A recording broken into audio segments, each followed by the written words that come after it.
wajah orang yang tidak pernah susah hidupnya. Itu disebut naimah. Karena membedakan wajah orang sulit, orang susah dengan wajah orang yang gembira dan senang itu nampak di dunia saja, Bu.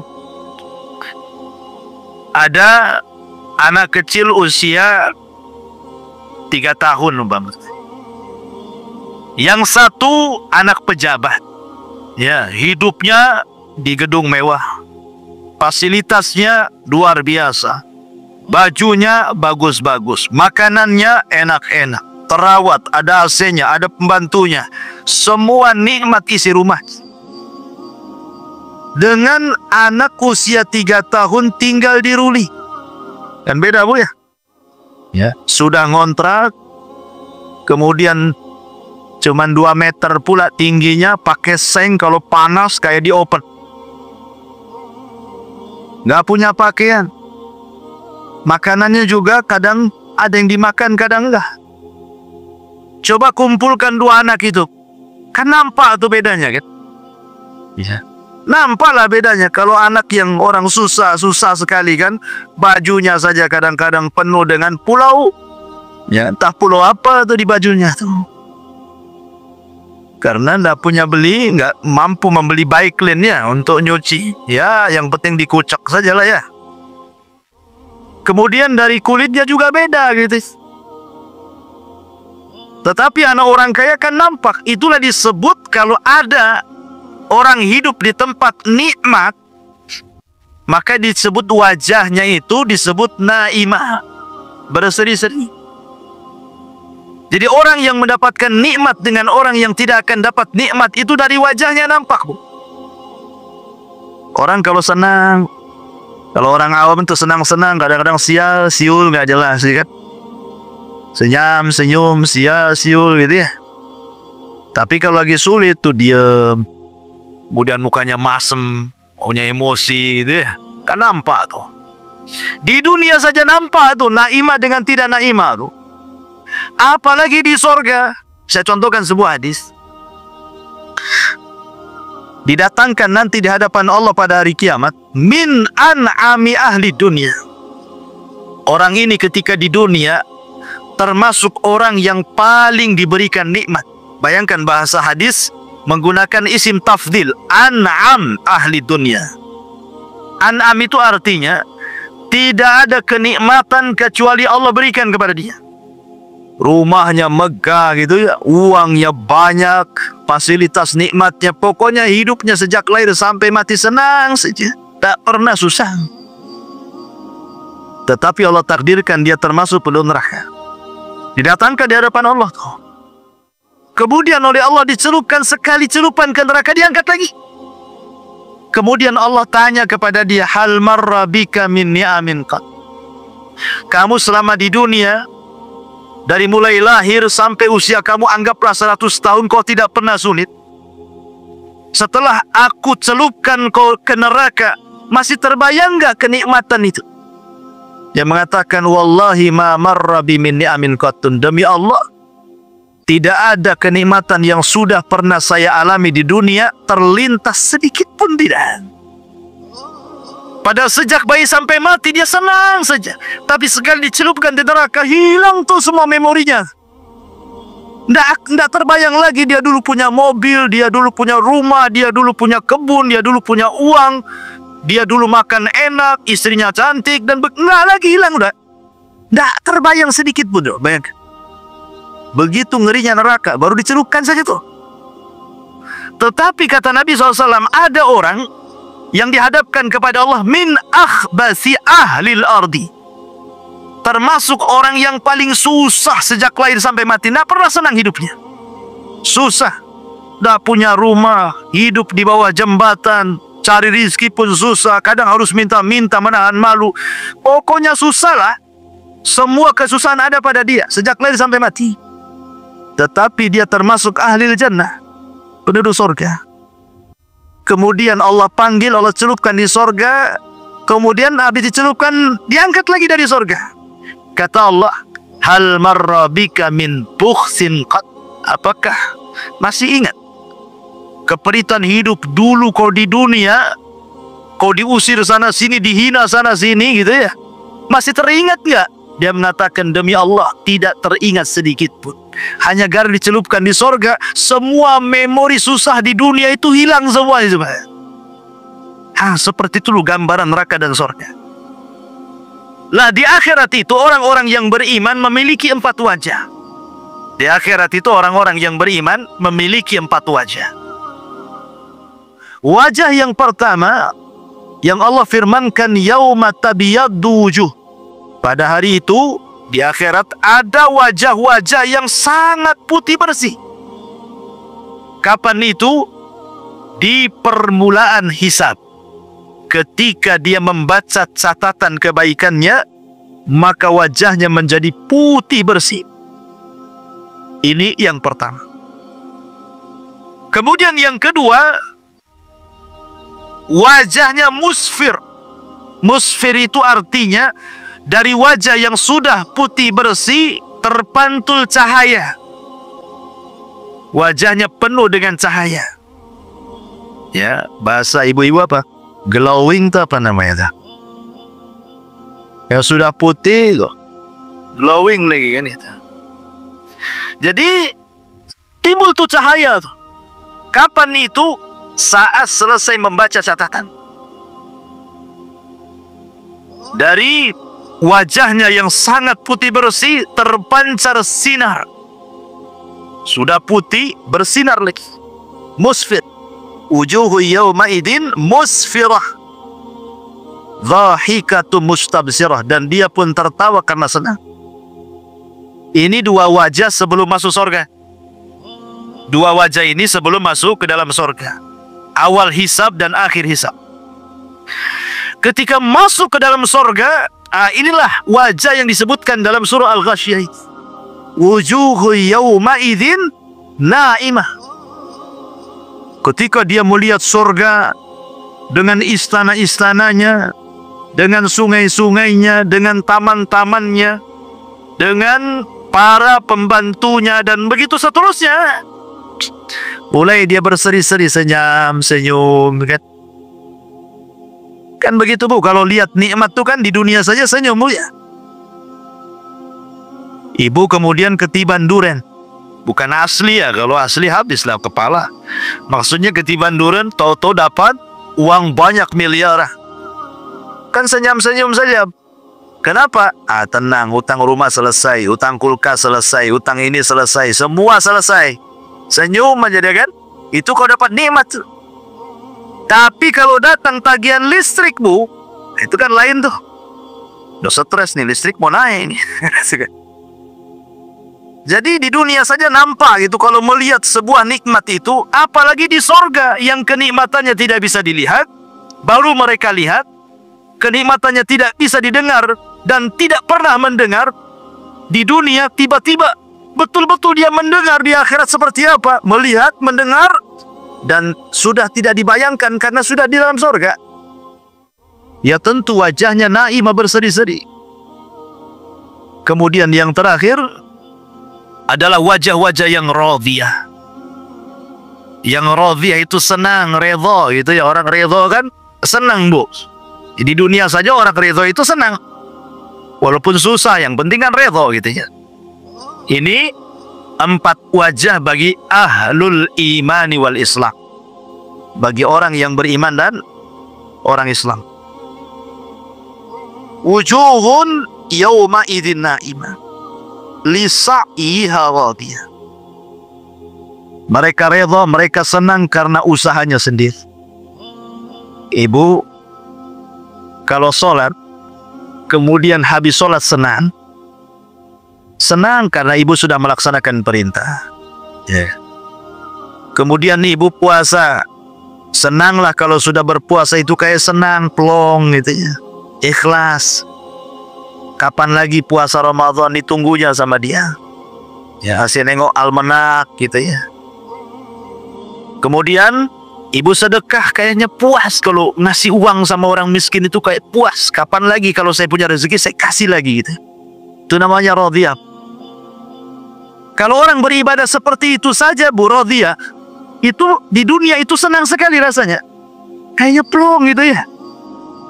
Tapi kalau ibadah itu tidak redho, terpaksa Bu, maka kesannya malas-malas. Nggak senang melakukan ibadah itu. Kalau sudah datang waktu sholat gitu kan, aduh sholat lagi nih, belum tidur, azan. Dari mulai itu kan, gelisah dia. Ya. Jadi akhirnya kemudian ibadah itu jadi beban bagi dia. Kayak ibu punya utang sama orang, kalau sudah dibayar tuh plong gitu. Ya gitu juga. Jadi sholat itu hanya sekedar melaksanakan kewajiban saja. Kalau sudah sholat kayaknya plong. Plong itu maksudnya bukan senang, tapi kayaknya sudah terbayar tuh utang tuh. Begitu. Ya. Jadi ada orang-orang di dunia saja kita melaksanakan ibadah penuh ikhlas, ridho, ditunggu kapan sholat asar datang. Itu sudah bagi kita itu tidak terbebani semua ibadah itu. Apalagi di sorga yang tidak ada ibadah sama sekali. Masyarul muslimat yang dimuliakan Allah Azza wa Jalla. Maka orang yang merasa redho dengan ibadahnya, maka itu orang yang akan mendapatkan redho dari Allah. Jadi kalau dia redho dengan ibadahnya sendiri, maka itu sebab terbesar mendapatkan keredhoan Allah. Demi Allah Bu, mendapatkan keredhoan Allah kata para ulama itu bukan perkara sulit. Asal kita mau melakukannya. Contoh umpamanya yang ringan saja, kalau ibu habis makan, ibu mengucapkan Alhamdulillah.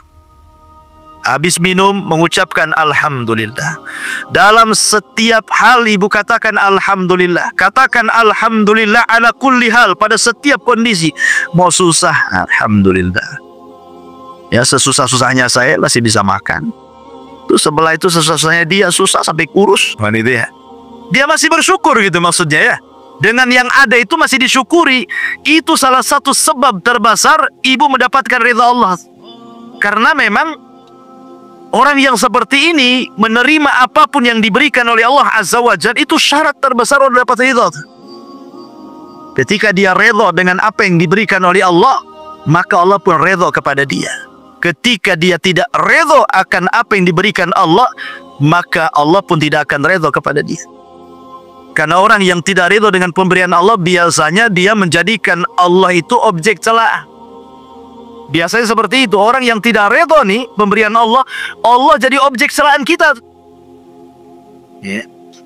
Ya Allah, kenapa aku saja yang susah? Kenapa nggak sebelah saja disusahkan tuh? Nah itu ya. Asih aku aja yang sakit bertahun-tahun, kenapa orang itu sehat-sehat saja? Ya. Asih aku aja anaknya nakal, kenapa orang anak-anak baik, anak-anak orang itu baik? Ya karena engkau tidak mendidiknya kan gitu. Jadi malah Allah yang disalahkan tuh. Ya jangan seperti itu. Ya, lisa'yiha radiyah. Mereka senang karena usahanya sendiri, maksudnya saat masih di dunia mereka beramal saleh, mereka salat, puasa, berzakat, haji, membaca Quran, mereka menjaga diri dari hal-hal yang haram sehingga di akhirat mereka mendapatkan balasan di mana Allah akan redha kepadanya. Kemudian Allah mengatakan fi jannatin 'aliyah. Mereka akan masuk ke dalam sorga yang tinggi. Sorga itu bertingkat-tingkat. Makanya sering saya katakan Syekhul Islam Ibn Taimiyah sampai ketika memberikan sarahan hadis, Allah memanggil penduduk sorga dan mengatakan Iqra wartaq warattil kama kunta turattil fid dunya fa inna manzilataka inda akhiri ayatin taqrauha. Bacalah Quran wahai fulan sambil kau naik. Maksudnya terbang. Ya, di sorga itu semua manusia akan terbang karena tidak ada gravitasi. Kalau di bumi itu kan ada gravitasi. Jadi kita disedot bumi, makanya tidak bisa terbang. Coba kalau keluar angkasa sana, ya kan pada terbang tuh orang-orang yang ke bulan tuh. Nah, di sorga itu tidak ada gravitasi sehingga orang bisa terbang. Dikasih rop-rop gitu ya, kasih sayap di punggung, terbang. Ya, Allah mengatakan Iqra, baca Quran, terbang kau ke atas. Pilih tingkatanmu di sorga itu, karena sorga itu tinggi, bertingkat-tingkat. Makin tinggi makin indah, makin tinggi makin indah gitu. Dan terus baca, tartilkan bacaanmu sebagaimana di dunia engkau mentartilkan bacaanmu. Nanti engkau akan mendapatkan tingkatan di mana disesuaikan dengan ayat yang kau baca terakhir di dunia. Artinya semakin banyak membaca Quran, semakin gemar dengan Al-Quran di dunia, maka semakin tinggi tingkatannya. Dari hadis ini kata Ibnu Taimiyah rahimahullah ta'ala, beristimbat hukum bahwa tingkatan di sorga itu sebanyak ayat di dalam Al-Quran. 6.500 kurang lebih ayat di Quran kan? Sebanyak itulah tingkatan di sorga. Dan satu tingkatan ke tingkatan berikutnya itu perjalanan 500 tahun atau bagaikan langit dan bumi. Pertingkatannya itu ya, luar biasa. Fi jannatin 'aliyah la tasma'u fiha laghiyah. Di sorga itu kamu tidak akan mendengar perkataan yang tidak berguna. Nggak ada di sorga itu orang yang nyelekit ngomongnya itu. Ya, di dunia saja kan Bu ya, orang yang nyelekit ngomongnya itu. Makanya sering saya katakan 3 kaedah yang ibu pasti lalui di dunia. 1, dunia ini bukan tempat istirahat. 2, ibu tidak mungkin selamat dari ucapan manusia. 3, ibu pasti mati. Ya. Makanya ada 3 hal. Ibu pasti akan disakiti, ibu pasti lelah, ibu pasti mati. Ya, itu 3 perkara akan dilalui itu. Tidak selamat. Orang tidak akan selamat, orang tidak akan istirahat di dunia. Artinya akan tetap ada ujian. Selesai dari ujian ini datang pula ujian yang lain. Selesai ujian yang lain, datang pula ujian yang lainnya. Begitulah dunia, darul bala, tempat ujian. Manusia tidak akan selamat dari ucapan manusia. Ibu mau sembunyi di mana saja tetap ibu diomongin orang. Coba saja Bu, ibu menghindar dari ucapan manusia, ngurung diri, jangan pernah keluar. Tutup jendela, tutup pintu, tutup ventilasi. Ya kan? Tetap saja orang mengatakan, jangan-jangan itu sakit jiwa orang itu tidak pernah keluar gitu kan. Ya, padahal niat dia supaya jangan salah ngomong, salah bergaul, sehingga dia ngurung diri. Itu saja dibilang gila, dibilang sakit jiwa kan. Artinya orang nggak mungkin lepas. Makanya biarkan orang bicara Bu, biarkan, capek sendiri deh. Ya, biarkan dia bicara. Kemudian orang pasti mati. Makanya ibu akan senantiasa disakiti, dan ibu akan lelah, dan ibu akan mati. Makanya perlu 2 hidup di dunia itu, sabar dan beriman dengan takdir. Sabar mau diapakan lagi? Memang seperti itu orang hidup di dunia kan. Harus sabarlah. Dan beriman dengan takdir, bahwa ujian dan ucapan orang itu semua sudah ditakdirkan. Kalau orang berjalan dengan takdir, tenang, biarkan sudah ngomong. Dia ngomong gitu sama saya kan sudah takdirnya, memang di hari ini ngomong sama saya. Nah, selesai kan? Ya. Bu, itu orang itu kok ngomong begini-begini sama. Nggak apa-apa, itu kan sudah ditulis 500 tahun sebelum Allah ciptakan langit dan bumi, kan tenang kalau ngomong gitu. Kalau ibu kejar, ngomong apa dia? Oh, kurang ajar, sampaikan. Wah, itu nggak jadi, itu perang namanya, ya kan? Jadi berjalan dengan takdir. Ya, lah di sorga itu nggak akan ibu dapati orang-orang kayak gini nih. Kenapa? Karena sebelum orang masuk ke dalam sorga itu Allah sudah cabut wa naza'na ma fi sudurihim min ghillin ikhwana. Jadi perasaan dengki, perasaan dendam, perasaan hasad itu tidak ada lagi. Di sorga itu cuma satu hati. Cuma satu hati. Semua sama hatinya seperti itu. Oh, di bumi itu kan hatinya banyak. Ada yang hasad, ada yang dengki, ada yang benci, ada yang ghibah, macam-macamnya. Kemudian Allah mengatakan, fiha ainun jariyah. Di sana ada mata air yang mengalir. Di sorga itu mata air banyak. Ada yang mengalir kayak sungai. Ada yang memancar dari bawah kayak pancuran.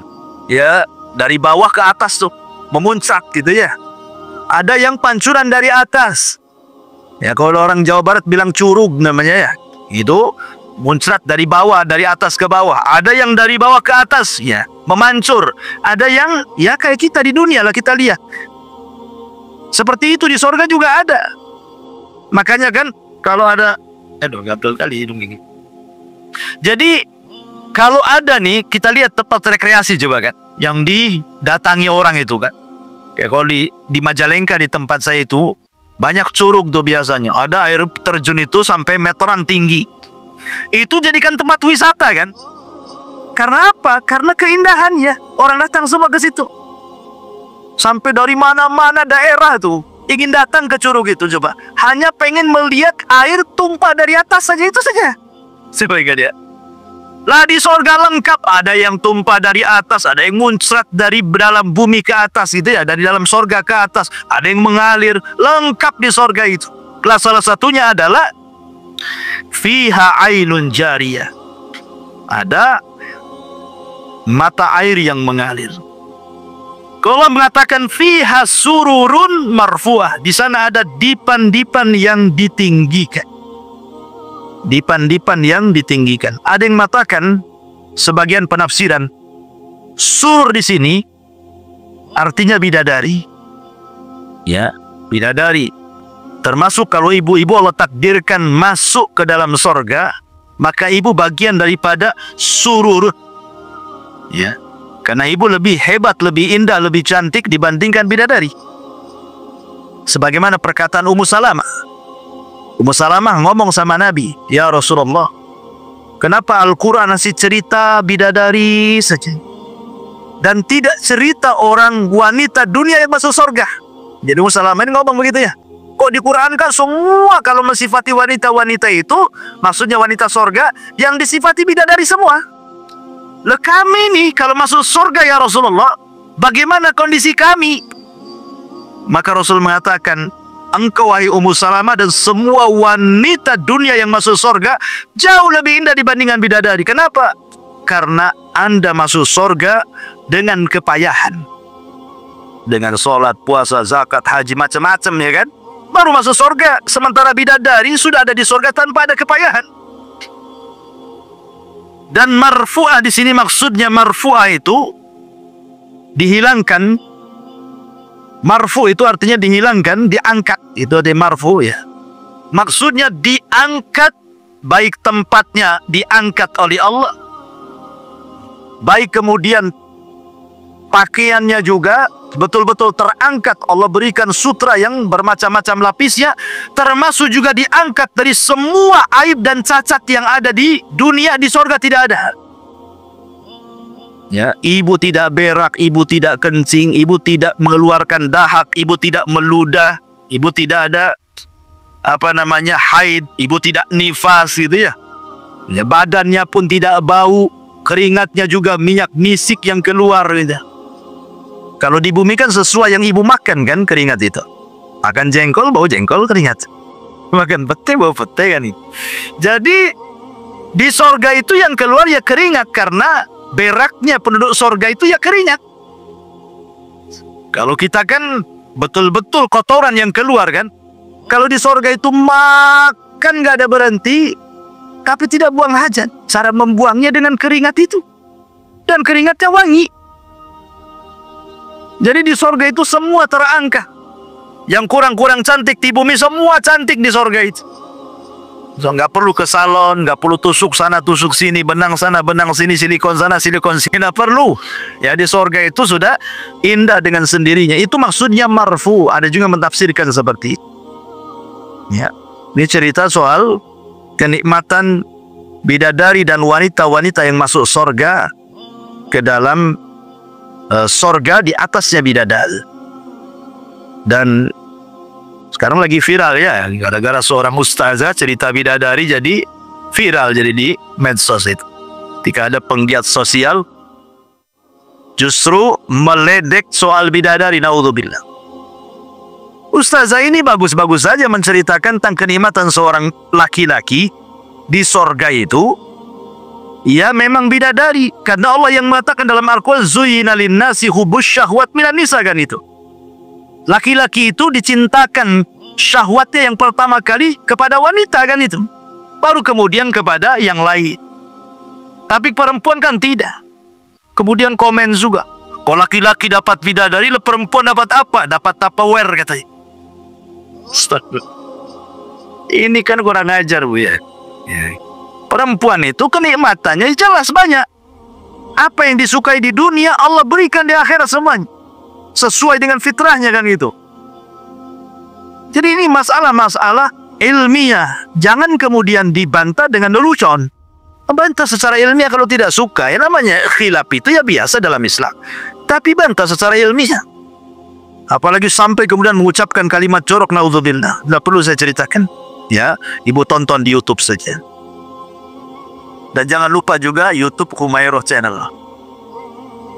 Kemudian wa aqwabun maudhu'ah, dan gelas-gelas yang tersedia. Maudhu'ah itu maksudnya, jadi gelas yang diminum itu, namanya datang nih ibu mau minum apa? Madu ke, susu ke, asir ke, terserah lah. Air surga itu semua enak. Ya. Jadi kalau kita di dunia ini, contoh nih mau minum es durian, ya. Sekarang lagi musim durian. Jadi ibu kan harus datang dulu mana orang jual jus durian. Cari dulu, baru dapat. Baru pulang. Sampai rumah rupa gula ditaruh. Udah 2 hari nggak bisa diminum. Ya kan? Jadi kalau kita mau minum itu sulit sekali. Di sorga itu sudah disediakan tuh. Apa yang terbayang pengen minum apa itu sudah ada. Dan setelah diminum gelasnya bersih sendiri. Kemudian terletak di tempatnya masing-masing. Ibu ini kalau mau makan, coba habis makan nyuci piringnya. Ya kan? Habis cuci piring dikeringkan piringnya. Habis kering baru letakkan di tempat piringnya. Susah kali mau kerja di dunia ini. Mau makan saja susah gitu ya. Mau makan aja sulit. Harus dibersihkan pancinya, ininya, itu macam-macam. Di surga nggak ada. Itu maksudnya wa aqwabu maudhu'ah. Jadi tidak perlu nyuci piring, nggak perlu nyuci gelas, tidak perlu naruh di tempatnya tertaruh sendiri gitu ya. Siapa yang mengantar? Yang mengantar itu anak-anak kecil, wildanun mukhalladun. Jadi ada anak-anak kecil yang lucu-lucu di sorga itu. Dia tidak pernah besar. Segitu saja umurnya. Umur lucu-lucu. Kalau ibu punya anak kan, bayi, enak ya nampaknya. Apalagi kalau sudah mulai bicara ngomong tuh ya. Nah, sudah mulai manggil umi, abi, mungkin 3 tahun, 4 tahun sudah enak. Tapi coba kalau sudah besar sedikit, 10 tahun mulai jengkel tuh. Ya, 15 tahun langsung megap-megap ibu kan. Makin dia nakal. Sudah tua anaknya, mau nyekik saja. Katanya durhaka sama orang tuanya. Jadi di sorga itu anak-anak itu tidak pernah dewasa. Ya, umuran lucu-lucunya mereka lah yang bawa gelas, yang ngasih minuman. Kan enak. Kenikmatan yang luar biasa. Yatufuna alaihim wildanun mukhalladun. Kemudian wa namariku masfufa. Dan namarik, bantal-bantal sandaran yang tersusun. Ya, tekan di rumah kalau kenapa orang beli kursi bagus-bagus ya, supaya enak kan duduknya ya. Daripada ruangan yang ada kursinya nyandar di tembok. Sakitlah punggung ini ya, tiap harinya dari tembok ya kan. Kan kalau bisa beli kursi yang bagus sampai mahal jutaan, ratusan juta pun ada gitu. Surga nggak usah beli ya. Sudah ada bantal-bantal sandaran. Wazarabiyu mabsusah. Kemudian permadani yang terhampar, sajadah gitu ya. Dan namarik itu biasanya sajadah-sajadah yang digunakan para pejabat, orang-orang kaya, para penguasa. Orang-orang miskin tidak punya, paling tikar kalau kita ini ya. Jadi itu diberikan kepada penduduk surga tuh. Kemudian setelah itu Allah mengatakan afala yang duruna ilal ibili kaifa khuliqat. Sampai di sini Allah ceritakan penduduk surga, kemudian beralih ke tema yang lain. Afala yang duruna ilal ibili kaifa khuliqat. Maka tidakkah mereka memperhatikan bagaimana unta diciptakan? Kenapa, apa hubungan cerita surga dengan diciptakan unta? Allah itu maha mampu menciptakan apapun di bumi. Unta pun bisa Allah ciptakan, makhluk yang aneh. Apalagi Allah ciptakan di sorga lebih mampu lagi, gitu maksudnya. Apa yang dihajatkan manusia di sorga, Allah mudah menciptakannya.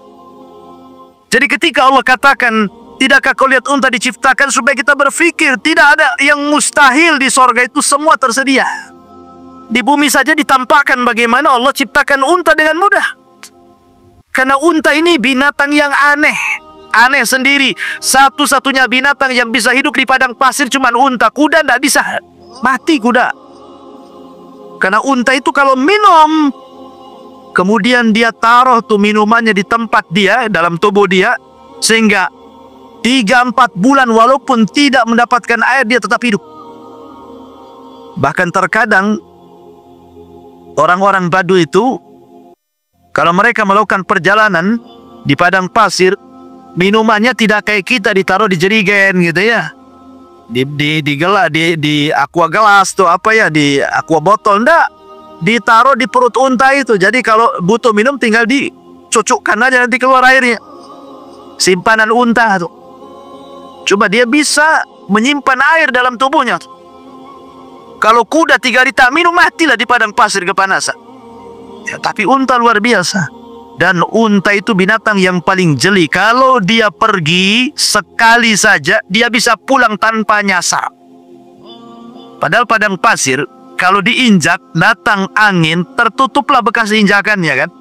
Sehingga tidak ada bekas kita ini berjalan, karena sudah tertutup dengan pasir yang terbawa angin. Tapi unta tahu kemana dia pergi, kemana dia pulang. Tidak pernah nyasar. Tapi ingat, unta pun tidak akan melupakan orang yang menyakitinya. Pendendam unta itu. Ya, kalau ibu nabok unta, maka unta akan ingat ibu sampai dia mati. Wajahnya nampak tuh, hidungnya, matanya, rambutnya semua. Tahu tuh kalau nampak dari jauh dikejar, bu, mendendam. Dan dia hafal siapa yang menyakitinya. Mana ada binatang secerdas unta kayak gini coba. Belum lagi kemudian kencingnya pun obat unta itu ya. Nah, di zaman Rasul ada orang-orang Oroniun itu yang sakit datang kepada Rasul. Kemudian Rasul mengambil kencing air unta, suruh minum. Sembuh dia. Ya, jadi kalau ibu punya penyakit, minum baya-baya kencing unta. Ya, tapi nggak ada di Indonesia. Titip sama orang umroh. Ya, minumnya sambil pegang hidung. Ya, karena bau. Dan banyak lagi keistimewaan untanya. Tapi walaupun gitu, unta nurut sama pemiliknya. Walaupun anak-anak, kalau dia tahu anak itu pemilik dia, nurut. Duduk, berdiri. Walaupun anak kecil, kalau tahu itu pemiliknya tuh. Tapi kalau bukan pemiliknya, tidak bisa diatur dia. Jadi memang luar biasa unta itu. Dan banyak lagi keistimewaan unta luar biasa. Makanya Allah jadikan tanda-tanda kuasanya. Afala yang duruna ilal ibili kaifa hulikat. Wa ilas samai kaifa rufi'ah. Dan langit bagaimana ditinggikan. Langit itu bentuknya bangunan, tapi bisa bertahan di langit tanpa tiang dan tidak roboh ke bumi. Ini kuasa siapa? Kuasa Allah. Ya. Ada sebuah kisah Bani Israel. Ketika menjelaskan sifat Allah dalam ayat kursi itu, wala sinatun wala naum. Allah itu tidak pernah tidur apalagi ngantuk. Jadi Nabi Musa menghadap Allah subhanahu wa ta'ala. Nabi Musa kan kalimullah, kalimur rahman. Dia orang yang suka bicara dengan Allah azza wa jalla. Kemudian dia mengatakan kepada Allah kan, kenapa Allah tidak tersifati dengan sifat tidur dan ngantuk? Kemudian Musa suruh berdiri. Kemudian 2 tangannya suruh seperti ini. Kemudian diletakkan 1 piring di tangan kanannya, kemudian 1 piring di tangan kirinya, kemudian diisi air. Kemudian Allah merintahkan agar diam seperti ini. Ya. Karena kelamaan Nabi Musa ngantuk dia. Ngantuk, akhirnya terlepas piringnya, pecah gitu ya. Allah mengatakan, ya Musa, kalau seandainya aku tersifati dengan sifat ngantuk, apalagi tidur, maka alam semesta ini akan berlaku seperti piring yang kau pegang itu. Kalau sempat Allah ngantuk, wah, bertabrakan semuanya tuh di langit itu. Kiamat yang ada. Makanya Allah itu salah satu sifatnya, sifat sempurna bagi Allah itu tidak ngantuk dan tidak tidur. Tapi bagi manusia itu sifat yang tidak sempurna. Orang tidak bisa tidur itu. Kalau ada orang tidak bisa tidur, itu sifat kurang bagi dia. Karena manusia itu sempurna kalau dia tidur. Kalau 2 hari bu tidak tidur, kepala itu pusing bu ya. Karena bukan sifat kita. Sifat kita itu ngantuk tidur. Makanya kalau sholat ngantuk, kata Rasulullah, tidur dulu sesaat baru bangun, supaya nggak ngoceh ketika sholatnya, supaya dia tahu apa yang dibaca gitu. Kalau orang ngantuk kan nggak tahu yang dibaca. Ya, akhirnya baca salah dia. Ada orang yang baca salah itu ya. Baca surat Qul ya ayyuhal kafirun. La a'budu ma la apa la a'budu ma ta'budun wala antum abiduna ma a'bud lakum dinukum waladzalin kata. Lakum dinukum waladzalin. Amin lagi lah.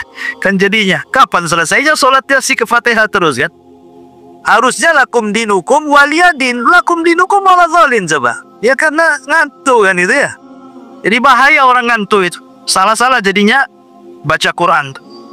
Jadi langit itu kuasa Allah. Bangunan tapi tidak jatuh pada tidak ada tiang. Wa ilal jibali kaifa nusibat. Dan gunung-gunung bagaimana ditegakkan. Maksudnya gunung-gunung bagaimana nusibat itu ditancapkan sebagai fasak. Sebab kalau tidak ada gunung lini ini, kita jalan nggak bisa. Kenapa bumi itu istiqrar gitu ya? Kita bisa jalan pakai kaki bisa, pakai sepeda bisa, motor bisa, mobil. Karena buminya diam. Coba kalau buminya gempa sedikit, oyong kita mau jalan. Siapa yang menjadikan bumi diam? Allah. Pakai apa? Pakai gunung ditancap-tancapkan jadi pasak. Makanya buminya diam. Nah, itulah kuasa Allah ya. Makanya pada hari kiamat, caranya Allah membuat bumi ini hancur dengan cara apa? Dicabut dulu gunungnya. Dicabut dulu gunungnya, kemudian diterbangkan ke langit, ditubruk-tubrukan gunung satu dengan sehingga tinggal debunya. Makanya Allah mengatakan seperti kapas yang berterbangan, berhamburan. Nah, ketika sudah tidak ada gunung, terjadi gempa, hancur bumi. Ya kan? Kemudian wa ilal ardi kaifa sutihat. Dan bumi bagaimana dihamparkan. Ya, bagaimana dihamparkan sehingga kita bisa hidup, bisa bangun rumah gitu ya. Karena Allah sudah fungsikan di beberapa tempat di bumi itu ada khusus perumahan, ada gunungnya, ada lautnya, ada sungainya dan seimbang. Tidak ada air laut tumpah ke bumi. Padahal secara teori lautan lebih tinggi dibandingkan daratan. Tapi kenapa tidak tumpah coba? Ya itu kuasa Allah lah kan gitu. Ya. Itu kuasa Allah Subhanahu wa taala. Kemudian Allah Subhanahu wa taala berfirman, "Fadzakir innama anta mudzakir. Lasta 'alaihim bimusaitir illa man tawalla wa kafar fayu'dzibuhu Allahul adzabal akbar inna ilaina iyabahum summa inna alaina hisabah." Maka berilah peringatan wahai Muhammad. Sesungguhnya engkau wahai Muhammad hanyalah tugasnya memberi peringatan. Engkau bukan orang yang berkuasa atas mereka. Kecuali jika ada orang yang berpaling lagi kafir, maka Allah akan mengazabnya dengan azab yang besar. Sesungguhnya kepada kamilah mereka akan kembali. Kemudian sesungguhnya kewajiban kamilah membuat hisab perhitungan atas mereka. Taib, ini ayat yang terakhir. Jadi Allah Subhanahu wa taala memerintahkan Rasul untuk memperingatkan manusia. Subhanallah.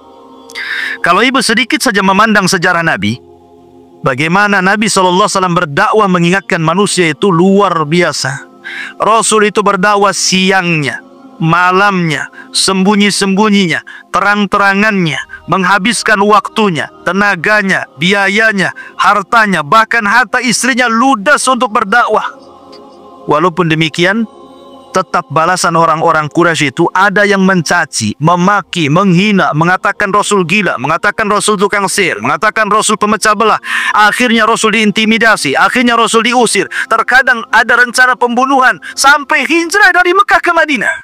Coba bayangkan. Ini penderitaan Nabi luar biasa. Untuk siapa aja, bukan untuk kita. Tetapi Nabi SAW mengajarkan kepada kita agar jangan pernah lelah. Jangan pernah bosan. Fadzakir, terus berikan peringatan. Terutama kepada keluarga, kepada tetangga, kepada orang-orang. Innama anta mudzakir. Karena tugas kita hanya memberikan peringatan, apalagi tugas kita ini menyampaikan hidayah Allah kepada manusia. Soal hidayah itu diterima atau tidak, lasta alaihim bimusaitir. Itu bukan urusan kita. Bukan urusan Nabi. Ya, engkau bukanlah orang yang berkuasa atas mereka memaksa hidayah. Tidak. Tugas kita menyampaikan kebenaran. Kalau di antara keluarga kita ada yang masih syirik, suka ke dukun, sampaikan ini tidak boleh, ini syirik. Soal terima atau tidak urusan dia. Yang penting saya sudah menyampaikan yang benar. Ya. Kalau ada keluarga kita masih menyelisih sunnah Rasul, kita arahkan ini nggak boleh loh, nggak ada contohnya. Nggak terima, ya terserah dia. Terima, alhamdulillah. Tapi kita tidak boleh memaksa. Tugas kita hanya menyampaikan saja ya. Menyampaikan hidayah Allah kepada mereka, karena taufik itu milik Allah. Sekelas Nabi saja Abu Lahab, pamannya justru jadi musuh. Sekelas Nabi saja Abu Thalib yang orang baik saja, tetap saja tidak masuk Islam, padahal sudah mengakui agama Nabi.